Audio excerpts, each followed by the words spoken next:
சிறகடிக்க ஆசை சீரியலோட upcoming episode என்னென்னு பார்க்கலாம். ரோகிணி வீட்டை விட்டு வெளியில் போனதால் வீட்டில் நடந்த பிரச்சனையை காரணமாக வச்சுக்கிட்டு மனோஜ் என்ன செய்யனே தெரியாமல் அவர் ஃப்ரெண்டையும் கூட்டிகிட்டு போய் நல்லாவே ட்ரிங்க்ஸ் பண்ணுறாரு.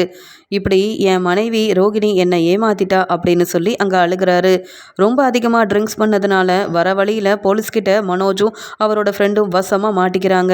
அது மட்டும் இல்லாமல் மனோஜ் ரொம்பவே கோவமாக என் தம்பி யாருன்னு தெரியுமா, அவன் வந்தா அப்புறம் உங்கள் எல்லாரையும் சும்மா விட மாட்டான் அப்படின்னு போலீஸ்கிட்ட முத்துவை பற்றி சொல்ல, உன் தம்பியை வர சொல்லு, அப்போ தான் நீ வெளியில் போக முடியும் அப்படின்னு போலீஸ் சொல்லிடுறாரு.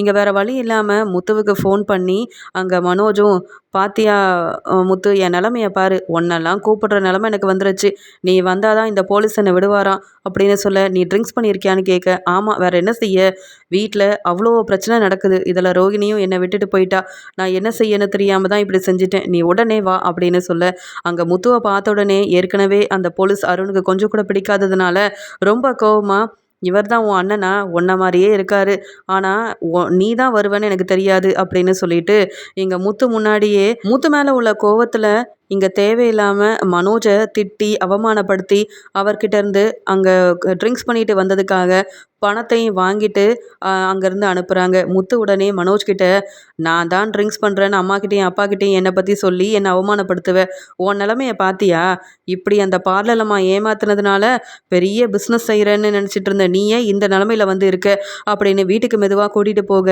இங்கே மனோஜோட நிலமையை பார்த்து இங்கே அண்ணாமலை ரொம்பவே கண் கலங்கி போய் இருக்கிறாரு. நடந்த எல்லாத்தையுமே முத்து வந்து சொல்கிறாரு, அப்பா பாருங்கப்பா, இவன் என்ன செஞ்சுருக்கான்னு, கடைக்கு போகிறேன்னு சொல்லிட்டு அவன் ஃப்ரெண்டு கூட சேர்ந்து ட்ரிங்க்ஸ் பண்ணிட்டு அங்கே போலீஸ்கிட்டையும் மாட்டிகிட்டு இருந்திருக்கான், அப்புறம் நான் தான்ப்பா போய் கூட்டிகிட்டு வந்தேன், இவனுக்கு தேவையில்லாத வேலை தானப்பா, போய் ரோகிணியை கூப்பிடுன்னு சொன்னாலும் அம்மா பேச்சை மீறி நான் இப்படிலாம் போய் ரோகிணியை கூப்பிட்டு வர மாட்டேன் அப்படின்னு இந்த மனோஜ் சொல்லிட்டு இருக்கான்.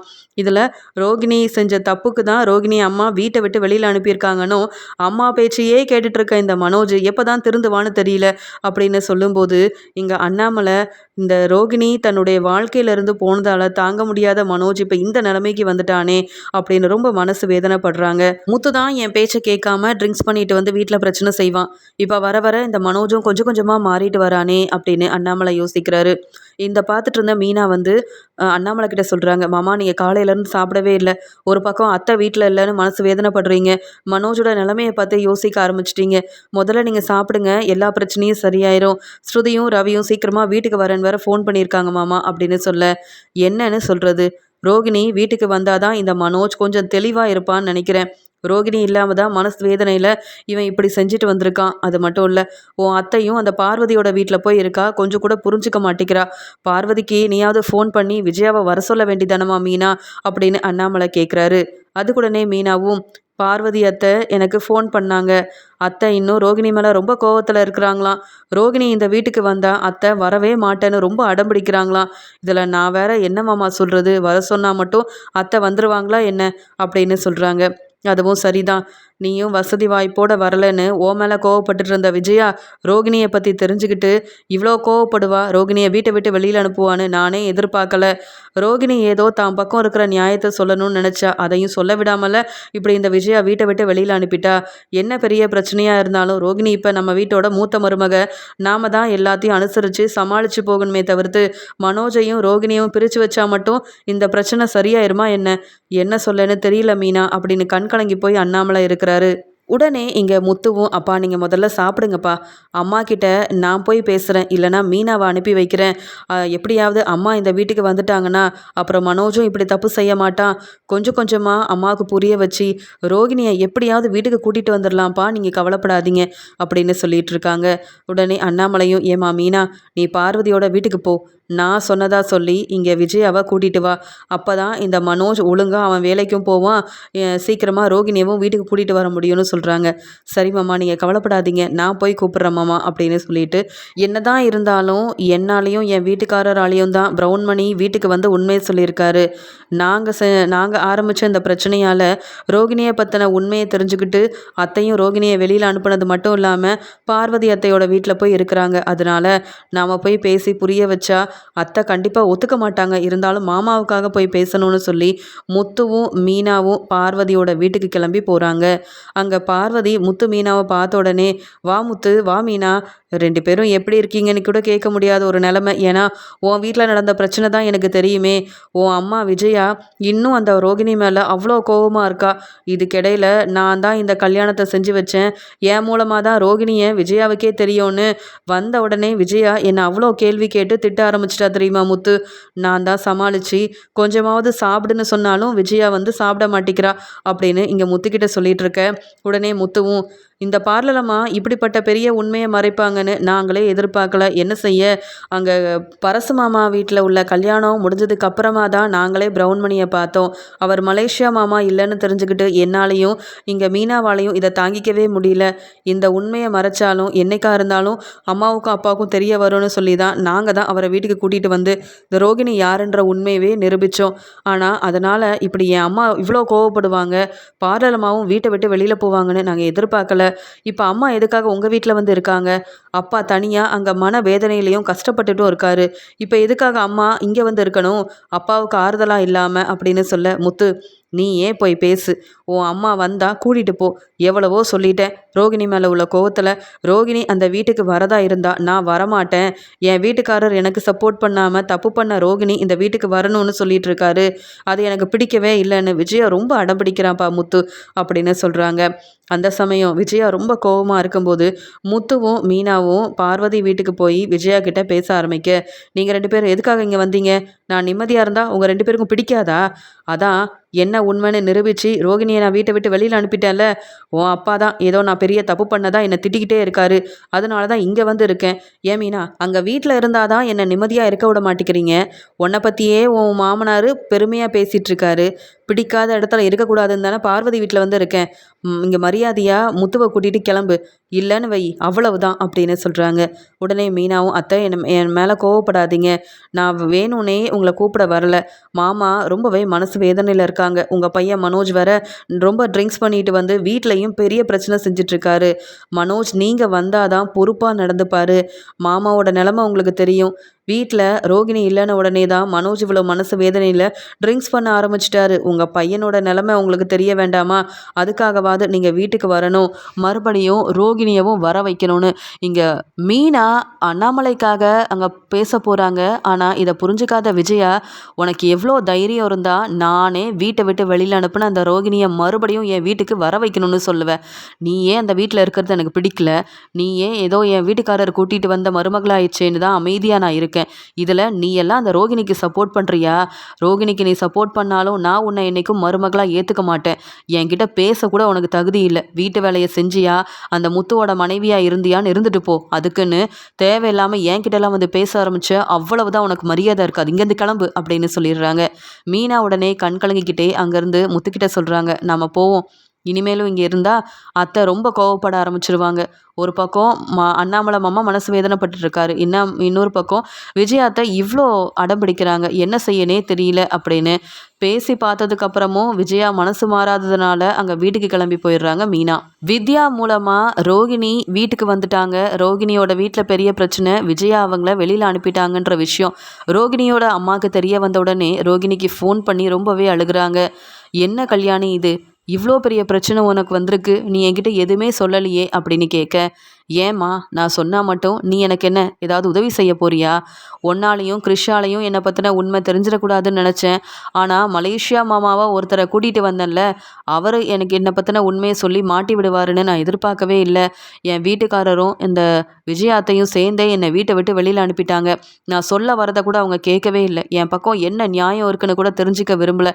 எப்படி நான் அந்த வீட்டுக்குள்ளே போகிறதுன்னு யோசிக்கிறேனே தவிர்த்து மற்றபடி நான் இப்போதைக்கு இதை பற்றி உங்ககிட்ட சொல்லியும் எந்த பிரயோஜனமும் இல்லை. எனக்காக நீ மனசு வேதனைப்படுவ, அழுவ. ஏற்கனவே நீயும் ரொம்ப முடியாமல் இருக்கிறதுனால தாம்மா நான் எனக்காக நானே வந்து ஏதாவது செய்யணும்னு யோசிச்சிருக்கேம்மா அப்படின்னு சொல்கிறாங்க. ரோகிணி, இதுக்காக தான் சொன்னேன், உன்னை பற்றின உண்மையெல்லாம் சொல்லிடு, உன் மாமியார் வீட்டில் உள்ள எல்லாருமே ரொம்ப நல்லவங்கன்னு. நீ என் பேச்சை கேட்கல, அதனால தான் உனக்கு இப்படி ஒரு நிலைமை வந்திருக்கு. கிறிஷையும் சீக்கிரமாகவே அந்த வீட்டுக்கு கூட்டிகிட்டு போவ, கிறிஷ் தான் உன்னுடைய பையன்ற உண்மையை சொல்லுவேன்னு நினச்சேன். அதுக்குள்ளே உன்னை வீட்டை விட்டே வெளியில் அனுப்பிட்டாங்களே அப்படின்னு ரொம்பவே மனசு வேதனைப்பட்டு ரோகிணியோட அம்மா அழுகுறாங்க. அதுக்குடனே ரோகிணியும், நீ கவலைப்படாதம்மா, எப்படியா இருந்தாலும் நான் அந்த வீட்டோட மருமக, ஏதாவது செஞ்சாவது அந்த வீட்டுக்கு நான் போயிடுவேன். அதுக்கப்புறம் மனோஜை கண்டிப்பாக நான் தனியாக கூட்டிகிட்டு வந்து சந்தோஷமாக வாழ தான் போகிறேன். என் பையனையும் கூட்டிகிட்டு போக தாம்மா போகிறேன். நீ கவலைப்படாமல் கிறிஷை மட்டும் பார்த்துக்கோ. என் வாழ்க்கையை எப்படி நான் பார்த்துக்கணும் அப்படின்னு எனக்கு நல்லாவே தெரியும் அப்படின்னு சொல்கிறாங்க. சரி கல்யாணி, உனக்கு இந்த பிரச்சனையெல்லாம் முடிஞ்சதுக்கப்புறமா கிறிஷை பார்க்கவா, நானும் உன்னை பார்க்கணுன்னு ஆசைப்பட்றேன்னு சொல்லிட்டு ஃபோனை வைக்கிறாங்க ரோகிணியோட அம்மா. உடனே வித்யாவும், ஆமாம் ரோகிணி, இப்போ நீ என்ன செய்ய போகிற? இப்போ வரைக்கும் அந்த மனோஜ் உனக்கு ஃபோன் பண்ணவும் இல்லை, உன் அத்தையும் மனசு மாறின மாதிரி தெரியல. நீ அப்புறம் எப்படி அந்த வீட்டுக்கு போக போகிறேன்னு சொல்ல, அதெல்லாம் நான் பார்த்துக்கிறேன். என்னை எப்படி அவமானப்படுத்தினாங்களோ அதே மாதிரி என் அத்தையை கண்டிப்பாக நான் அவமானப்படுத்துவேன். அப்போ தெரியும் நான் யாருன்னு. என்னையும் மனோஜையும் பிரிக்கணும்னு என் அத்தை பெருசாக யோசிச்சுட்டாங்கல்ல. நான் மனோஜுக்காக தான் இப்படி பொய் சொன்னேன்றதை கூட அவங்க புரிஞ்சிக்கல. நான் மனோஜுக்கு எவ்வளவோ உதவி செஞ்சுருக்கேன், அதை கூட அவங்க யோசிக்கல. அப்புறம் நான் இதுக்கு மனோஜை பற்றியும் என் அத்தையை பற்றியும் யோசிக்கணும்? அவங்கள என்ன செஞ்சால் நான் அந்த வீட்டோட மருமகள் ஆகலான்னு எனக்கு நல்லாவே தெரியும் அப்படின்னு பேசிகிட்டு இருக்கிறாங்க. எப்படியும் இங்கே விஜயாவோட வீட்டுக்குள்ளே வந்தே ஆகணும் அப்படின்னு ரோகிணியும் ரொம்பவே யோசிக்க ஆரம்பிக்கிறாங்க. மீனாவும் முத்துவும் விஜயாவை பார்த்துட்டு ரொம்ப சோகமாக அண்ணாமலை வீட்டுக்கு வராங்க. மீனாவை பார்த்த உடனே அண்ணாமலை கேட்குறாரு, ஏமா மீனா, உன் அத்தை வரமாட்டேன்னு சொல்லிட்டாளா? அவள் எப்பயும் அங்கேயே இருந்துருவாளா என்ன அப்படின்னு கேட்க, நாங்கள் சொன்னது எதையுமே அத்தை புரிஞ்சுக்க மாட்டேங்கிறாங்க மாமா. இன்னும் ரோகிணி மேலே ரொம்ப கோபமாக இருக்காங்க. நீங்கள் எப்படி சாப்பிடாம இருக்கீங்களோ, ரோகிணி மேலே உள்ள கோபத்தில் விஜயாத்தையும் சாப்பிடாம தான் இருக்காங்க. நான் அவங்கக்கிட்ட பேச போனதுக்கு, என்கிட்ட பேசவே உனக்கு தகுதி இல்லை, உன்னெல்லாம் நான் மருமகளாக என்றைக்கும் ஏற்றுக்க மாட்டேன். அந்த ரோகிணி மாதிரி தான் நீயும் எனக்கு. ரோகிணியை வீட்டை விட்டு வெளியில் அனுப்பின மாதிரியே உன்னையும் வீட்டை விட்டு வெளியில் அனுப்ப தான் போகிறேன். என்னை தேடி வந்தேன்னா அவ்வளவுதான்னு சொல்லி திட்டி அவமானப்படுத்தி அனுப்பிட்டாங்க.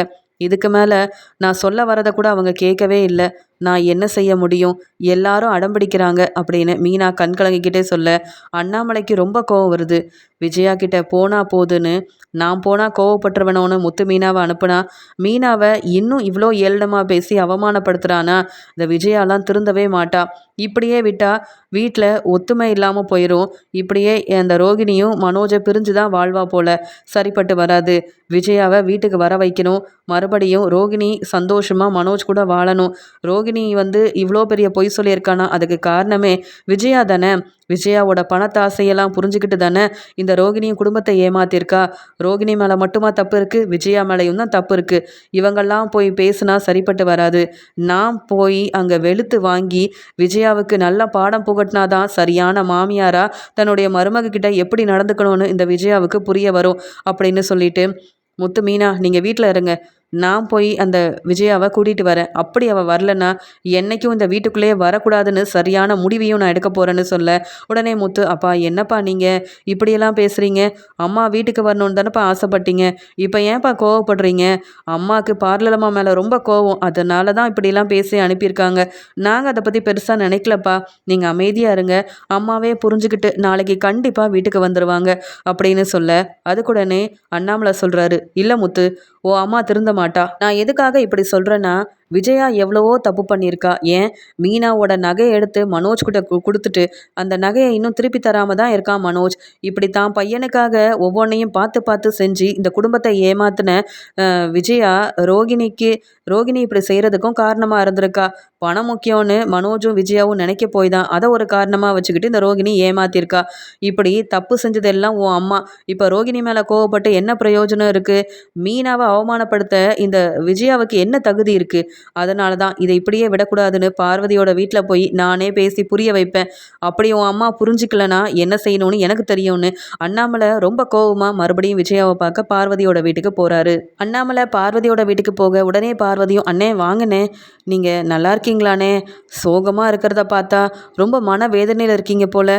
ரோகிணி வீட்டுக்கு வந்துட்டாளா அப்படின்னு கேட்க, அதுக்கு அண்ணாமலையும், எப்படிம்மா ரோகிணி வருவா? சாதாரணமாவா விஜயா ரோகிணியை வீட்டை விட்டு வெளியில் அனுப்புனா? அவமானப்படுத்தி எல்லார் முன்னாடியும் வெளுத்து வாங்கி இனி இந்த வீட்டு பக்கமே வராத, நீ மருமகளே இல்லைன்னு திட்டில அனுப்பியிருக்கா. ரோகிணியும் கண்டிப்பாக இதை பற்றி யோசிப்பாள்ல. மனோஜ் கூட வாழணும்னு நினச்ச ரோகிணிக்கு இப்படி ஒரு நிலைமைனா தப்பு ரோகிணி பக்கம் மட்டுமா இருக்கு, இந்த விஜயாவும் தானே தப்பு செஞ்சிருக்கா அப்படின்னு இங்க விஜயாவை பத்தி ரொம்ப கோபமா அண்ணாமலை பேச, ரூம்ல இருந்த விஜயா அண்ணாமலையோட சத்தத்தை கேட்டுட்டு அங்க வந்து நின்று, என்னங்க இப்பதான் மீனா முத்து வந்துட்டு போனாங்க, அதுக்குள்ள நீங்க வந்திருக்கீங்க, என்னை ஏன் நிம்மதியா இருக்க விட மாட்டேங்கிறீங்க? ரோகிணி அந்த வீட்டுக்கு வரணும்னு நீங்க ஆசைப்படுறீங்க, ரோகிணி அந்த வீட்டில் வரதா இருந்தா நான் அந்த வீட்டுக்கு வரவே மாட்டேன், யாரும் என்னை பார்க்கவும் வராதீங்க, நீங்க பேசாம கிளம்புங்க அப்படின்னு சொல்லும்போதே அண்ணாமலை சொல்றாரு, போதும் விஜயா, நீ ரொம்ப பேசுற, நான் ரொம்பவே பொறுமையாக உன்கிட்ட பேசி புரிய வச்சு கூட்டிகிட்டு போகணும்னு நினைக்கிறேன். உன் பையன் மனோஜ் அங்கே என்ன செஞ்சுருக்கான்னு தெரியுமா? ரோகிணி வீட்டில் இல்லைன உடனே ரோகிணியோட ஞாபகமாக அவன் தூங்காமல் ரோகிணியை பற்றியே யோசிச்சுக்கிட்டு காலையிலேயே அவன் ஃப்ரெண்டை கூட்டிகிட்டு போய் நல்லா ட்ரிங்க்ஸ் பண்ணி போலீஸ்கிட்டேயும் மாட்டிக்கிட்டான். முத்து தான் போய் கூட்டிகிட்டு வந்திருக்கான். இப்படி ஒரு நிலைமை வந்ததுக்கு காரணம், உன் பையன் வாழ்க்கையில் பிரச்சனை வந்ததுக்கு காரணம் நீ தானே விஜயா. நீ தப்பு செஞ்சுட்டு ரோகிணி மேலே தப்பு இருக்குது, மீனா இந்த வீட்டுக்கு மருமகளாக இருக்க தகுதியே இல்லைன்னு அடுத்தவங்களையே குறை பேசிகிட்டு இருக்க, நீ என்னைக்கு திருந்துவ? போதும் விஜயா, இங்கேயே நீ இருந்தால் நம்ம வீட்டில் பிரச்சனை அதிகமாகும். நீ வந்து மனோஜ் கிட்ட பேசி புரிய வை. மனோஜ் போய் ரோகிணியை கூட்டிகிட்டு வரட்டும், சந்தோஷமாக அவங்க 2 பேரும் ஒன்று சேர்ந்து வாழட்டும். ரோகிணி செஞ்சது தப்பு தான், அதுக்காக இப்படி வீட்டை விட்டு வெளியில் அனுப்புனா நம்ம சொந்தக்காரங்க அக்கம் பக்கத்தில் உள்ளவங்கள நம்மளை தான் தப்பாக நினைப்பாங்க. இப்படி மூத்த மருமகளை அவமானப்படுத்தி வெளியில் அனுப்பிட்டாங்கன்னு எல்லாரும் பேச ஆரம்பிப்பாங்க. அப்படி நாம் நடந்துக்க கூடாது. ரோகிணியே தப்பு செஞ்சாலும் மன்னிக்கிறது தான் நமக்கு நல்லதை தவிர்த்து, இல்லைனா மனோஜோட வாழ்க்கையில் தான் பிரச்சனை வரும்னு சொல்கிறாங்க.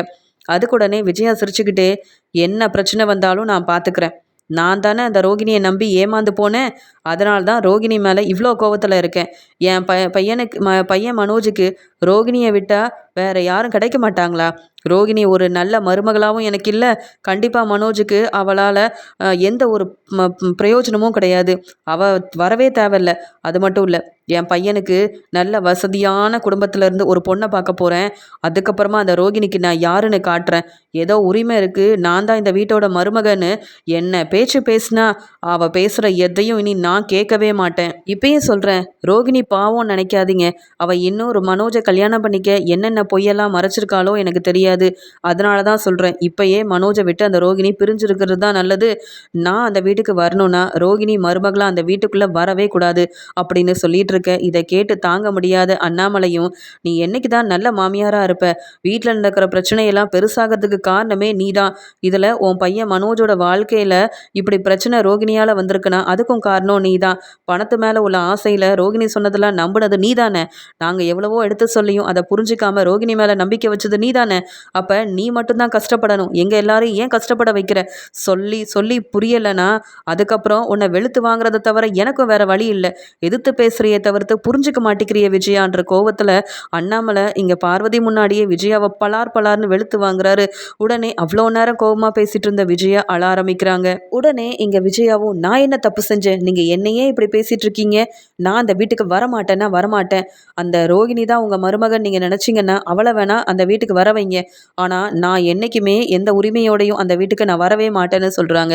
அதுக்குடனே பார்வதியும், விஜயா அண்ணன் ரொம்ப கோபமாக இருக்காங்க, நீ பொறுமையாக இரு, உன் வீட்டில் எல்லாரும் உனக்குன்னு இருக்காங்க, உன் பசங்க, உன் மருமக, இங்கே அண்ணாமலை அண்ணன், அதனால் அவங்க அருமை தெரியாமல் வீட்டுக்கு வந்த மீனாவையே அவ்வளோ அவமானப்படுத்திட்டியே, ரோகிணி மேலே உள்ள கோவத்தில் இப்படியா மற்றவங்க கிட்ட பேசுறது, கொஞ்சம் பொறுமையாக இரு அப்படின்னு சொல்லும்போது இங்கே அண்ணாமலை சொல்கிறாரு, அதுதாம்மா பார்வதி, இவ செஞ்ச பெரிய தப்பு, இவளுக்குன்னு நாங்கள் எல்லாரும் இருக்கிறதுனால எங்கள் அருமை புரிஞ்சிக்காம எல்லாரையும் அவமானப்படுத்தி பேசிகிட்டு இருக்கா, திருந்தவே மாட்டிக்கிறா. ஒரு நல்ல மாமியாரா 3 மருமகிட்டையும் ஒரே மாதிரி நடந்திருந்தா இன்னைக்கு ரோகிணிக்கும் மனோஜுக்கும் இப்படி ஒரு நிலைமை வந்திருக்காது. தான் மனைவியை பிரிஞ்சு வாழ்கிறோமேன்ற மன வேதனையில் மனோஜ் வந்து ட்ரிங்க்ஸ் பண்ண ஆரம்பிச்சிட்டான். இதெல்லாம் தெரிஞ்சிருந்தும் ஒரு நல்ல அம்மாவாக இருந்து வீட்டில் நடக்கிற பிரச்சனைக்கு முற்றுப்புள்ளி வைக்காமல் பிரச்சனையை பெருசாக்கிக்கிட்டே போனால் எப்படி என்னால் தாங்கிக்க முடியும்? என் பசங்க எல்லாரும் சந்தோஷமாக இருக்கணும்னு நான் நினைக்கிற மாதிரி இந்த விஜயா நினைக்க மாட்டேங்கிறாளே அப்படின்னு கோவத்தில் இங்கே விஜயா கிட்ட அண்ணாமலை ரொம்ப கோவமாக சொல்கிறாரு, நான் இப்போ சொல்கிறேன், நீ வீட்டுக்கு உடனே வரணும், அப்படி இல்லை என்னைக்கும் என் வீட்டுக்குள்ளே நீ வந்துடக்கூடாது. உன்னை நான் மனைவியாக ஏற்றுக்கவும் மாட்டேன், நீ அந்த வீட்டுக்கு வந்தாலும் உன்னை நான் உள்ளே விடவும் மாட்டேன். இப்போ நீ என் கூட வரதா இருந்தா வா, இல்லை 2 நாள் கழிச்சு வரேன் 3 நாள் கழிச்சு வரேன்னு காரணம் சொல்லிட்டு இருந்த, அவ்வளவுதான். என் பேச்சை தான் நீ கேட்கணுமே தவிர்த்து நீ சொல்கிறதெல்லாம் கேட்க வேண்டிய அவசியம் எனக்கு இல்லை விஜயா. உன் மருமக ரோகிணி தான் ரொம்ப நல்லவ, பெரிய பணக்கார வீட்டு பொண்ணு, அவளால் சொத்தெல்லாம் வரப்போகுதுன்னு ஆசைப்பட்டு எல்லாரும் முன்னாடியும் ரோகிணியை புகழ்ந்து பேசினேன். ரொம்பவே தலையில் தூக்கி வச்சு கொண்டாடினேன். விட்டு கொடுக்காம பேசிகிட்டு இருந்தேன். ஆனால் இப்போ மீனாவை பற்றி கொஞ்சமாவது நீ புரிஞ்சுக்கணும். வீட்டுக்காகவே நல்லது செய்கிற மீனாவை பற்றி அவமானப்படுத்துறதுக்கு நீ யார் முதல்ல? நீ பொறுப்பாக நடந்துக்க. அதுக்கப்புறமா அடுத்தவங்கள பற்றி பேச ஆரம்பி. புரியுதா? இப்போவே நீ வரியா இல்லையா அப்படின்னு கேட்க, வேற வழி இல்லாமல் விஜயாவும் இங்கே அண்ணாமலை இனி என் வீட்டுக்குள்ளே நீ வரக்கூடாது, நான் சொன்னதை மட்டும்தான் நீ கேட்கணும்னு ரொம்ப கோவமாக பேசுனதுனால இனியும் வேற என் வீட்டுக்காரரும் கோவப்பட்டுட்டு வீட்டுக்குள்ளே என்னை வரவிடாமல் செஞ்சுட்டா என்ன செய்கிறது அப்படின்னு பயந்துக்கிட்டு அண்ணாமலை சொன்னதால் மறுபடியும் வேற வழி இல்லாமல் அண்ணாமலை கூடவே பார்வதி வீட்டிலேருந்து கிளம்பிடுறாங்க விஜயா. அண்ணாமலை விஜயாவை வீட்டுக்கு கூட்டிகிட்டு வந்த உடனே இங்கே மீனா உடனே அவங்க 2 பேத்துக்கும் காஃபியெல்லாம் கொண்டு வந்து கொடுக்க அண்ணாமலை சொல்கிறாங்க, இவளெல்லாம் நீங்கள் போய் பேசினா சரிப்பட்டு வராது. பாசமாக பேசினா விஜயாவுக்கு புரியாது. பலார் பலார்னு வெளுத்து வாங்கினாதான் இவளை மாதிரி ஆளுக்கெல்லாம் புரியும். என்ன விஜயா, புரிஞ்சுக்கிட்டல? நல்லா நான் சொன்னதெல்லாம் தெரிஞ்சுக்கிட்டல அப்படின்னு கேட்க அமைதியாக இருக்கும்போது இங்கே மீனா கொண்டு வந்த காஃபியை வாங்காமல் விஜயா மீனாவை பார்த்து முறைக்கிறாங்க. நான் பேசினதெல்லாம் அப்படியே உன் மாமனார்கிட்ட சொல்லி உனக்கு சப்போர்ட் பண்ணி பேசவர் அனுப்பி வச்சு அவர் என்னெல்லாம் செஞ்சாரு தெரியுமா? எல்லாத்துக்கும் காரணம் நீதான் மீனான்னு சொல்லும்போது அண்ணாமலை சொல்கிறாரு, இப்போவும் சொல்கிறேன், 3 மருமகளையும் ஒரே மாதிரி பார்க்கணும். நீ தேவையில்லாமல் பணம் தான் முக்கியம்னு நினச்சிக்கிட்டு மீனாவெல்லாம் நீ அவமானப்படுத்தின, அப்புறம் என்றைக்குமே இந்த வீட்டில் நீ இருக்கக்கூடாதுன்னு எப்படி நீ ரோகிணியை வீட்டை விட்டு வெளியில் அனுப்புனியோ, இந்த வீட்டில் மாமியாராக இருக்க தகுதி இல்லைன்னு சொல்லி உன்னையும் உன் பசங்க முன்னாடியே வெளுத்து வாங்கி வீட்டை விட்டு வெளியில் அனுப்பிடுவேன். நீ செய்கிறது எதுவுமே சரியில்லை.